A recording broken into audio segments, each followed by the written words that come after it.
Quais são seus papéis na carteira? São 3 papéis. A gente escolheu 2 papéis, né, Itaú e Bradesco.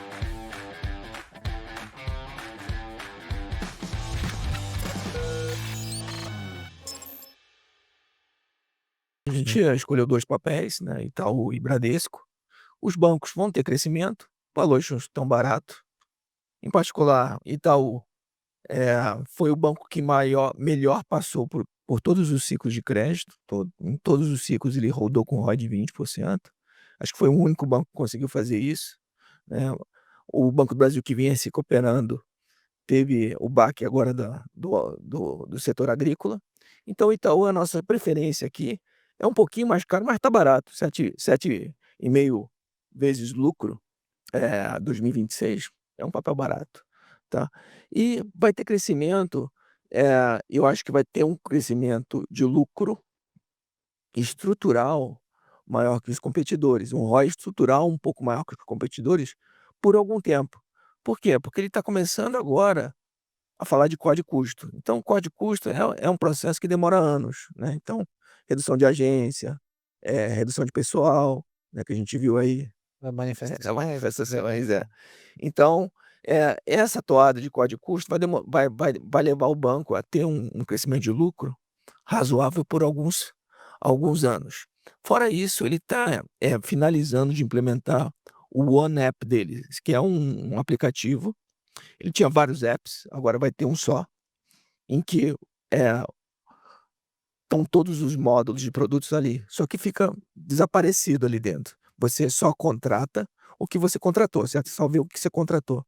Só que ele vai ficar ofertando, né, fazer ofertas, personalizadas para esses clientes que só têm um produto. Então, nesse super app, com as ofertas de produto, ele consegue, sem sair do mesmo ambiente, sem fazer um novo cadastro, ter novos produtos, da noite para o dia. Então a aderência desse produto está sendo muito boa, e a gente acha que vai ter uma dinâmica melhor na parte de varejo, na parte de pessoa física, por conta desse produto. Então esses 2 pontos fazem com que o Itaú tenha, um 2026 ainda bem rentável, crescendo double digits, né, lucro, né, 10%, 10 a 15%, vamos dizer assim. Crescimento de lucro, fora o dividendo, que ele paga 70% de payout. Então o dividend yield é muito interessante. Então você tem crescimento de lucro, mais dividend yield em torno de 7 a 8%, né. Então acho que é um papel que, a gente gosta, e a ON negocia mais barato. Esse 7,5 é da PN, né. Jogar pra eles. Se pegar uma PN, você vai ter um dividend yield maior ainda, né, e um valuation menor. O outro papel que a gente gosta é o Bradesco, que veio de uma reestruturação, cortou muita, agência, vai cortar pessoas também, na nossa visão, vai ter que, né, para ser mais eficiente, tá fazendo toda uma mudança aí dentro do management para normalizar a rentabilidade. O ROI dele caiu lá atrás para 10%, parou de crescer, né, uns 2, 3 anos atrás. Fez uma mega reestruturação e agora está voltando. A empresa tem capital, tem marca, né, tem agências, tem uma distribuição boa, então a gente acha que recupera. Vai ter crescimento de lucro maior que o resto por conta desse comparável menor no ano passado, mas vem numa toada de crescimento de rentabilidade, crescimento de lucro, né, ganho de share. A gente acha que vai ganhar share, esse ano também, tá. E uma recuperação de ROI. Não vai estar 20% de ROI ao final desse, provavelmente em algum trimestre em 2027, pode ser que consiga chegar. Mas assim, essa melhora de ROI já faz com que o crescimento de lucro aconteça e negocia 6,7 vezes preço-lucro. Então a gente acha um valuation interessante, e também colocou eles na carteira. Vamos lá. Quais são seus papéis na carteira? São 3 papéis, Sabesp, Axia Energia, antiga Eletrobras, e a Prio.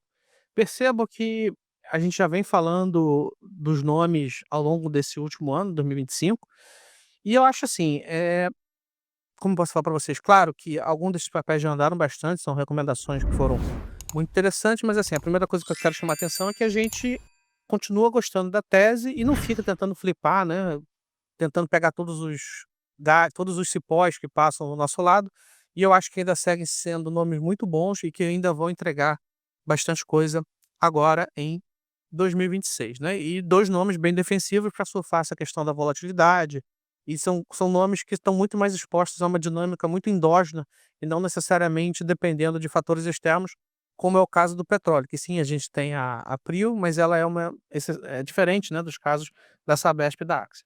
Indo para o caso da Sabesp, eh, bem, o primeiro ano da privatização já se passou, foi um ano muito bom, a empresa conseguiu investir tudo que tinha para investir, conseguiu cortar custo e o papel andou muito bem. Pois bem, existe a maneira difícil e a maneira fácil de se avaliar a Sabesp. A maneira difícil é fazer um modelo, né, perfeito, com todas as estimativas, todas as variáveis, longo prazo, etcétera, e se tudo der certo no ano que vem, o mercado naturalmente vai reajustar suas estimativas e jogar o preço para cima, se der errado, vai ajustar as estimativas e jogar o preço para baixo. Pois bem, existe uma outra forma que eu já mostrei várias vezes aqui ao longo dessas, eu tenho quanto tempo só para eu Pode é, pode ficar no então, seu tempo. tá, eu vou ser breve. Que é aquele exercício que a gente mostra a evolução da base de ativos versus uma reprecificação que o papel vai ter à medida que a qualidade ali do case vai aumentando. Quando ela era estatal, ela tinha uma ineficiência em relação aos seus números regulatórios, e eis que parte dessa ineficiência foi fechada e houve uma reprecificação aí. Então hoje a empresa está negociando 1,3 vezes essa base somando com a dívida. Um case premium, como é, por exemplo, da Equatorial, negocia ali de 1,5 a 2 vezes. Essas distribuidoras, inclusive a Equatorial é o acionista de referência da Sabesp, foi um case que multiplicou em 30 vezes no horizonte de 20 anos, a ação, né. Parece até uma fintech ou, sei lá, uma empresa de tecnologia, mas não. Era uma empresa de energia, porque comprava cases quebrados e revitalizava esses cases. E foi dando muito certo há algum tempo. Então, assim, o case da Sabesp vai ser mais ou menos esse, porque o setor de saneamento hoje o que o setor de distribuição era há 20 anos atrás. Um monte de case quebrado e vai passar por uma onda de privatizações nos próximos 10 a 20 anos. Então, eu acho que a Sabesp, São Paulo é como se fosse o quartel-general disso daí, e depois que São Paulo ficar razoavelmente boa, já vai começar todo um processo de M&A e de expansão, mais uma vez, algo muito parecido com o que a própria Equatorial fez. Então, assim, a gente está no início da história, e eu acho que 1,3, considerando outros 60 bi que vão ser colocados na empresa até 2030, e a reprecificação do múltiplo, eu acho que ela chegou a cair um pouco, ela chegou a 140, está 130 agora, acho que 128 na real.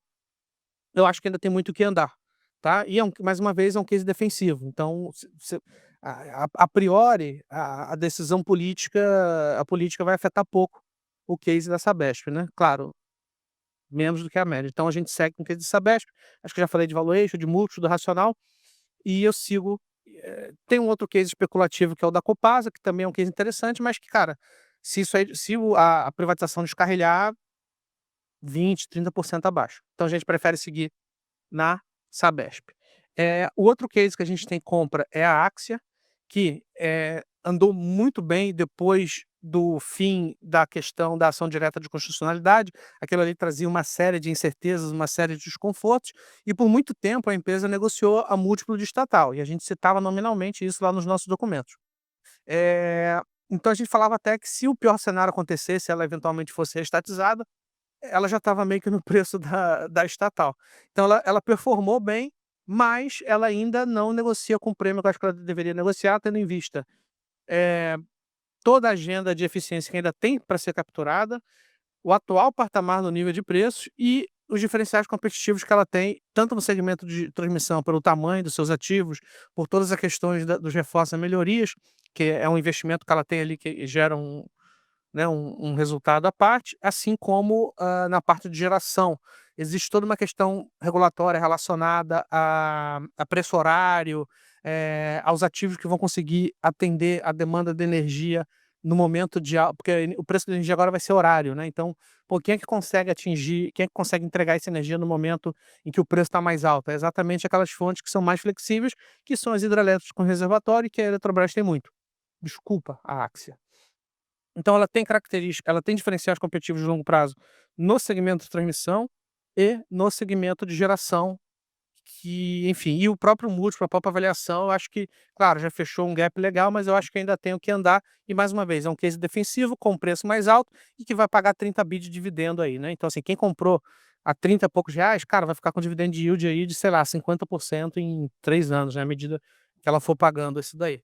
E por último, é Prio, que é o seguinte, a gente sabe o que aconteceu com o preço do petróleo, que inclusive deu uma recuperada, porque, enfim, existia toda essa tese de maior oferta com a normalização da questão da Venezuela, mas eis que as majors americanas estão ressabiadas, porque não tem segurança jurídica, porque tem toda uma questão ali de, enfim, que não é só você chegar lá, botar o pé, e isso está frustrando um pouco o governo americano, porque talvez eles não estão indo com a sede ao pote que o Donald Trump queria. Então isso trouxe o preço do petróleo de 60 a 65, então tem uma certa recuperação aí, e isso tudo é importante por quê? Porque a Prio, ela tem um projeto grande para entregar, que eu imagino que vocês já estejam careca de saber, que é o Arro, que vai adicionar 40 mil barris por dia, ela vai passar a produzir 200 mil barris por dia, e produzindo 200 mil barris por dia, ela passa a gerar 2 bi de dólares em free cash flow to equity, e com o desenvolvimento dos outros ativos a se materializarem ao longo de 2026,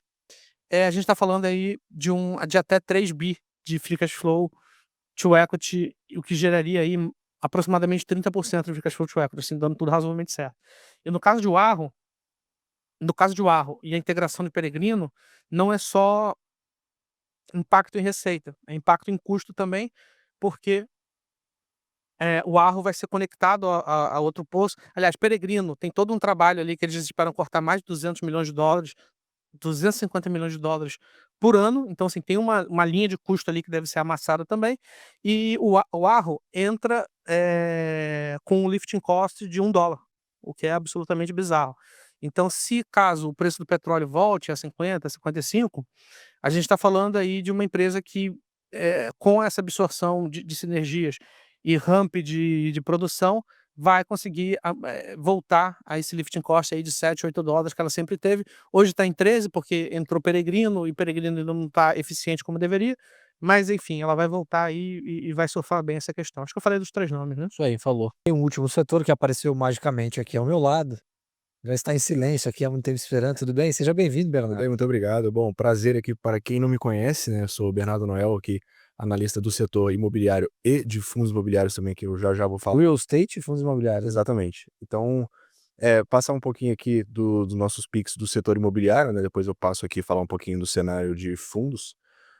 Mas para o setor imobiliário a gente acabou escolhendo 2 papéis, né? Sendo eles Multiplan e Cyrela.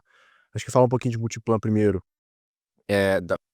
Bem resumido, acho que dá pra gente separar o case de Multiplan em 2, 3 frentes, talvez, né? Pensando tanto nessa questão de juros que a gente tem tá olhando aí para 2026, e tem alguns fatores aqui também que eu vou passar rapidamente. Então, se a gente para olhar, né, dessa questão de juros, a gente tem a questão de desenvolvimento, né? O braço de desenvolvimento imobiliário da Multiplan, que ó, é bem provável que se beneficie desse movimento todo de queda de juros. Fora, né, o que a gente já começou a olhar, eles anunciando aí no início desse ano, que é toda a questão de girar ali a participação minoritária nos shoppings deles. Então a gente já teve aí, em um espaço aí próximo de 1 mês, a gente já teve 2 vendas que eles anunciaram, as 2 para fundos imobiliários. Então a tendência é que, com esses juros caindo, a gente espera que esses processos eventualmente se intensifiquem, né, e aí a Multiplan consiga girar melhor aí essas participações aí em alguns dos seus ativos, né. E aí, falando também da parte, né, core ali, dos shoppings em si, a gente ainda tá, mesmo com a Selic, né, nesses 15% que a gente tem hoje, a gente ainda tá vendo atividade ali nos shoppings deles ali com indicadores ainda bem fortes, né, em termos de repasse de aluguel, de vendas também. E a gente também teve essa questão aí do imposto de renda, também tem a questão de juros caindo, que também a gente espera que dê uma impulsionada. Tá bom que, se a gente para pensar essa questão da isenção ali dos 5 mil, né, que passou ali a faixa de isenção, se eu não me engano, no ano passado era de 2.800 para esses 5 mil, e a gente pega, né, o máximo que a pessoa vai conseguir economizar ali, se eu não me engano, tá perto de uns R$ 300. Você para pra pensar, não é um valor tão relevante assim, mas se você pensa na quantidade de pessoas que vão receber esse, né, vão ter esse dinheiro ali, né, disponível a mais, a gente acredita que boa parte disso, vai ser redirecionada para consumo e aí consequentemente aí, beneficiando, o setor de shopping também, tá. E agora falando do setor, né, de construtoras, a gente acabou escolhendo a Cyrela, que, né, eles vão dividir aqui também na questão das 3, né, faixas de renda que a gente tem de construtora, que são, né, baixa, média e alta renda. Então se a gente pega baixa renda, acho que não tem nem muito o que falar, né, o Minha Casa Minha Vida sempre foi, um programa muito resiliente, que independente de governo de direita e esquerda, sempre vai ser ali uma coisa que né, vai continuar tendo, funding. A gente viu também inclusive nesse ano também o orçamento mais uma vez, aumentando em relação ao ano passado. Então é um segmento que vai estar sempre muito aquecido, independente de questão de ter ou não alternância de poder. Então, essa é a parte do baixa renda. Eu vou pular pro alta renda que, mesmo com, né, com juros assim, o segmento de alta renda em si, ele não é tão impactado, né, então a gente continua vendo aí o setor né, o segmento de alta renda ainda bem resiliente, e o que a gente tem escutado é que parte dessas pessoas, né, desses possíveis clientes que né, consumiriam, eh, esses produtos de alta renda ainda estão aproveitando ali um pouquinho desses juros, agora, né, poucos meses aí que restam de juros altos, para depois eventualmente, quando os juros começar a cair, essa demanda, né, ter né, um incremento ainda maior do que a gente já está vendo.